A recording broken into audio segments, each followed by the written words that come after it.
வணக்கம். சற்று முன் கிடைக்கப்பெற்ற மிக முக்கியமான செய்தி ஒன்று வெளியாகி உள்ளது. சட்டசபை தேர்தல் நடைபெறுவதற்கு இன்னும் குறுகிய நாட்கள் மட்டுமே இருக்கக்கூடிய நிலையில் கோவை மண்டலத்தின் முழுவதுமாக செந்தில் பாலாஜிக்கு எதிராக நிர்வாகிகள் வந்துவிட்டார்கள். கூண்டோடு ராஜினாமா கடிதத்தை திமுகவின் பொதுச் செயலாளர் துரைமுருகனுக்கு அனுப்பி வைத்து விட்டார்கள்.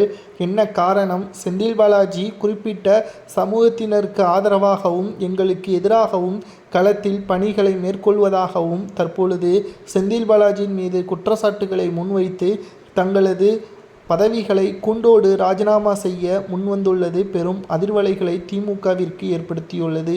செந்தில் பாலாஜி ஸ்டாலினுக்கு செல்லைப்பிள்ளையாகத்தான் திமுகவில் இருக்கிறார். ஆனால் அதை அவர் தவறாக பயன்படுத்தி வருகிறார்.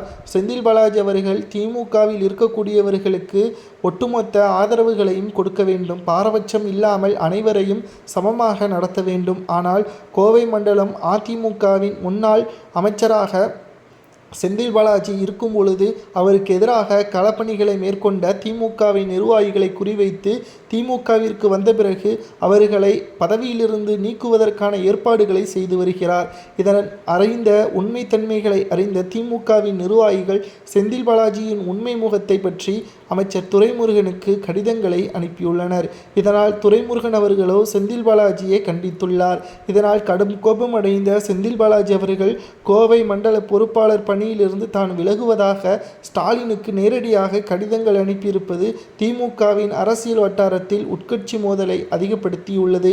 இதனால் 2026 சட்டசபை தேர்தலில் திமுக வெற்றியடையக்கூடிய வாய்ப்பை கோவை மண்டலத்தில் செந்தில் பாலாஜி அவர்கள் வேலை செய்யவில்லை என்றால் இழக்க நேரிடும் என்ற ஒரு தகவலும் சமூக வலைதளங்களில் வைரலாக பரவி வருகிறது. செந்தில் பாலாஜியின் மீது பல்வேறு வழக்குகள் இருக்கிறது.